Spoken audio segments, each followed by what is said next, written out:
Hello and welcome to this video where we're going to take a look at the capabilities of Kubla Cubed when it comes to exporting and importing CAD data. So before we get started, I'll talk a bit about CAD file formats and the software that you can use to open CAD files. The reason that you need some software to open CAD files is so you can check that they have the information that you need to import into Kubla Cubed. If there's problems, you need to make sure that you know that the data is actually there in the CAD file to import in the first place, and it's got the correct elevation information as well. And I'll demonstrate how to do that. So the file format that Kubla supports when it comes to CAD files is DXF, which is a sort of interchange format for transferring data from different CAD programs. You might sometimes get the files in different formats like DWG, but using free converters online, or you can use this tool DraftSight to open the file as a DWG and then save it as a DXF. So if you get it as a different file format, it's not a problem. You can for free convert that into a DXF before you open it in Kubla Cubed. So the tools for opening a CAD file to sort of check the data, if you don't have a license for AutoCAD or BricsCAD or something like that, our advice would be to download a free CAD reader like Autodesk TrueView, or this one DraftSight. I think it's called DraftSight Lite. They also have a professional version, but the Lite version is free, just so you can read the files and check the entities that you're going to import. So I'll demonstrate by opening this building site example that I want to import the contour lines from this file. There's 3 checks that I need to do before I do that. The first of them is to check the units, which you can do with the measure tool. DXF files don't have units, the units that they are in, stored in the file. So you have to sort of discern whether it's saved in inches and stuff by sort of checking the known lengths on the site. So that's one thing that you have to do. In this one, you can see the coordinates down here, so I can use that to see how much it's changing between entities, or I can use the measure tools available in these CAD products. The second thing I have to do is check what layers the entities I want to import are in. So I want to import the existing contours here, and I also want to check the proposed contours. So what you need to do is you click on one of those entities, and it will be different in different programs, but here it's showing me down this little symbol showing the layer that entity is in. It's in the existing contours, and if I click on the proposed contours, it will show me what layer that's in. So that's in proposed contours. Sometimes it's a bit more complicated than that. You can have a one layer for major contours and one layer for minor contours, but in this one it's quite simple. So the third check that you need to make often is to make sure that the entities have elevations. Sometimes we find files will have contour lines, but they don't have elevations. They're just all set to 0. And then when you bring them into Kubla Cubed, you end up with a flat surface. So it's important to make sure that's not the case before you bring in. If it is the case, you can either correct by typing in the elevations into CAD yourself, or by bringing in the lines in Kubla Cubed and correcting the elevations in Kubla Cubed. But either way, you need to know that's the situation, and it isn't that you've done the export wrong. It's that there's no actual elevation in the CAD file. So in this one, I click on this existing contour, and over here I can see that it has a Z value 1288.5. So that's perfect. This file's got that information. So the 3 checks: check what units the CAD file's in, check what layers the entities that you want to import are in, and also check that the entities have elevations. Sometimes the layers can be a lot complicated. You might have 30 or 40 layers, so it might be worth writing down what each group of entities are in, because you'll need to know that information when importing. So we'll close that file and we'll go back to Kubla Cubed. So the 2 features that support, elevation features that support importing CAD data are the feature surface, which can be used to import points, contours and breaks, and a boundary, and the triangle surface, which is used for importing triangulated meshes. So this file's contour lines that we've been looking at, so we'll be using the feature surface for this one. So I'll click on feature surface. I select what I want to import. So we'll start by importing the contour lines.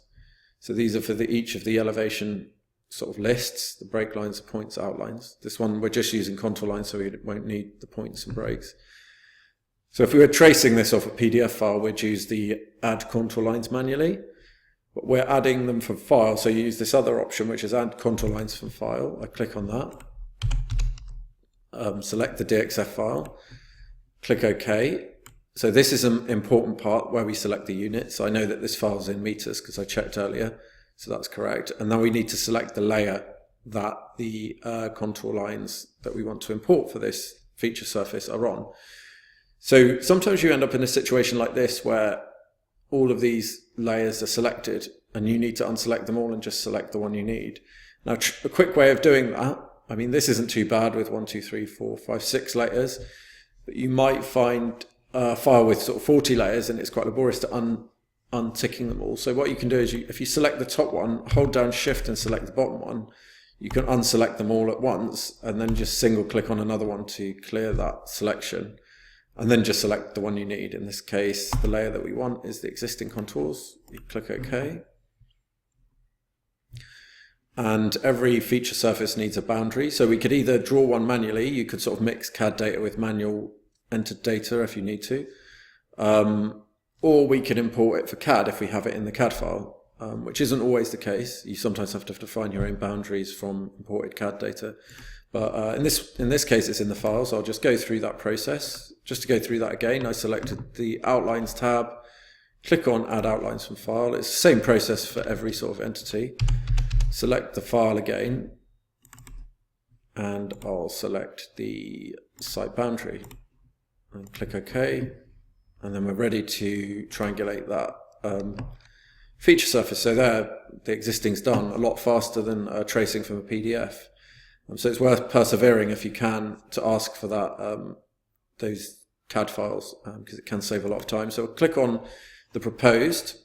There's nothing there at the moment, and we're going to do exactly the same process to import a feature surface with the proposed contour. So we'll click on the Contours tab, add contour lines from file. We'll select the building site example DXF, and we need to select the proposed contour layer this time.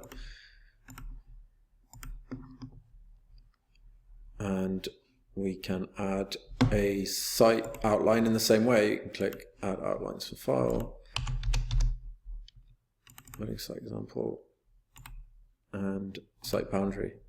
So this is quite an easily laid out example. It won't always be this easy, and you might have to do things like, move things out of a layer if there's different lines in the same layer. But it's good to know how to do this with a simple example, and then with the more challenging ones, you can sort of tackle them with the knowledge that you have.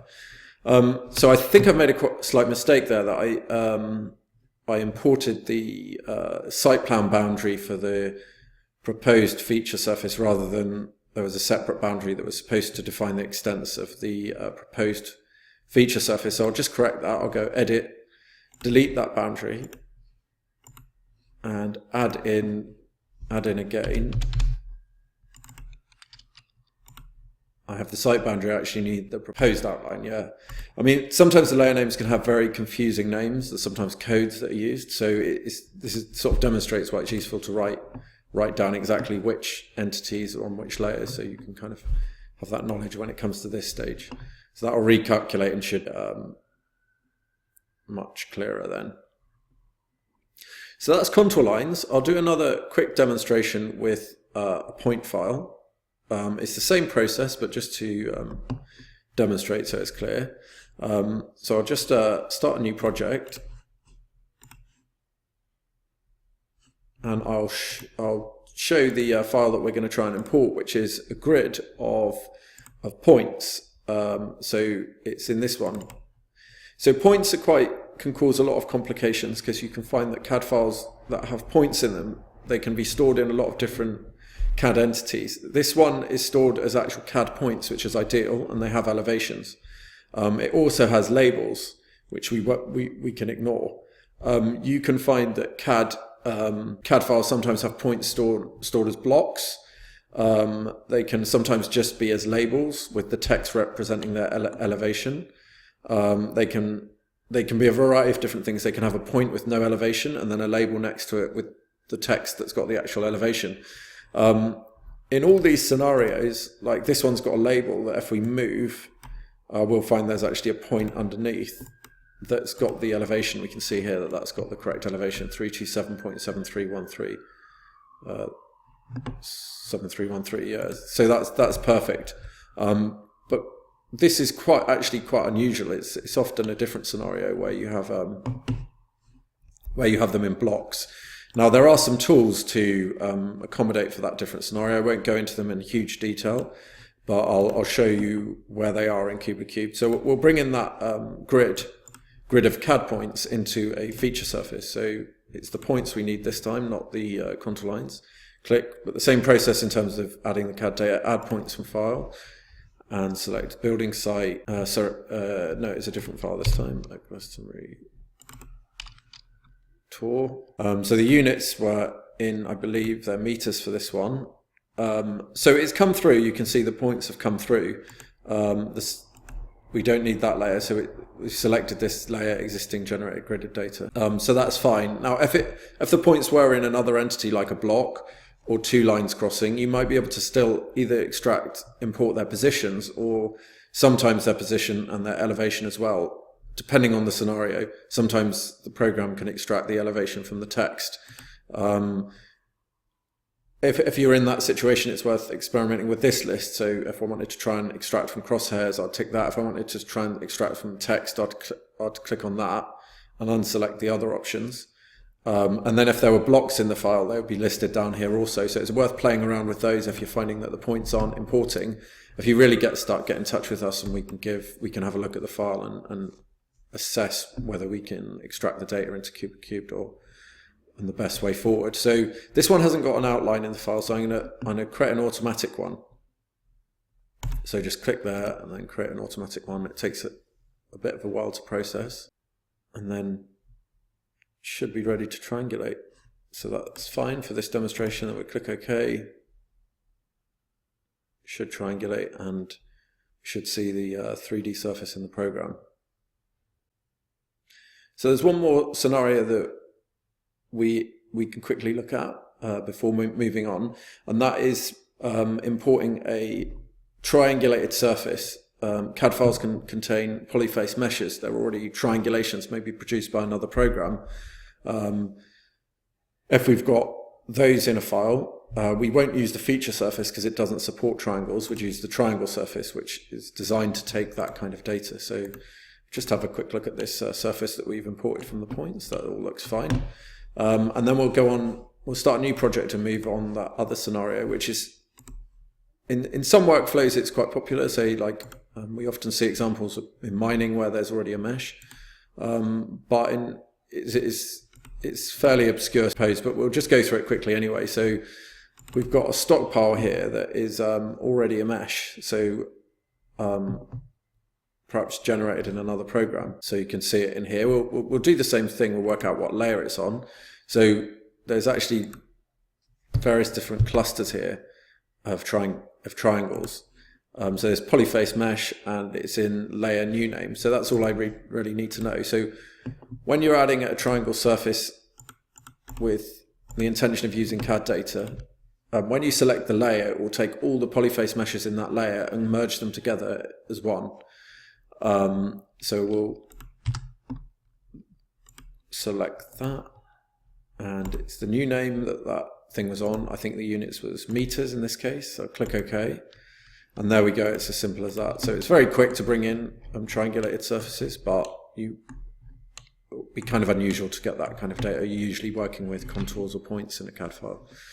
Okay, so we've talked about the options for importing CAD data, but we're now going to go through the options for exporting CAD data. So you can take Kubla Cubed project that might have been defined in any way, whatever your workflow was, and you wanted to export it to CAD, either for doing extra work or passing on to another team for working on maybe importing into a different program. So there's some quite powerful exports in Kubla Cubed, and to access that you go File, Export, CAD Data, and it will give you this preview of the project. So you can see here down the side, we've got these different sort of options groups, and these options groups will correlate into different layers in the export. I'll go through them one by one. So the first one is phases, and you can select which phases you export to CAD. So by default, the existing and the selected phase is export, but you can select others as well. So you can, so if you had a multi-phase project, you could export all of it to CAD at once if you wanted to, and it would be separated into different layers, so it would be manageable. You then can choose whether you want to include data that you use for defining your surfaces, say the contour lines for defining features or the boundaries for defining platforms and slopes. That if you need that in another context, then you would tick that box there.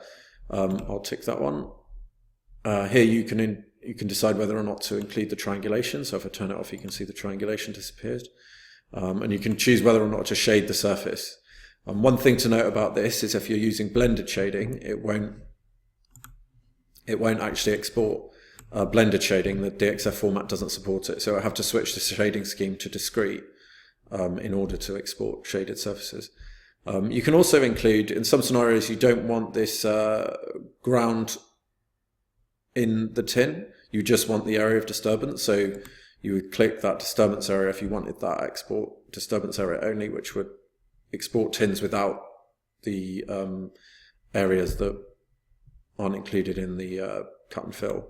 That might be if you were doing another cut and fill comparison, you wanted to export the existing and then another proposed, but you wouldn't want the kind of surrounding existing in your proposed surface for that operation. So these two groups are very interesting. You can generate contour lines from your tins, and you can also generate gridded data from your tins. Now this can be useful in a lot of different scenarios. The gridded points can be imported into different programs that don't support tins, and the same with contour lines, or they're just good for doing various visualizations of your terrain. So the options are quite self-explanatory. You've got the starting contour line and the contour line interval, whether or not to include contour labels.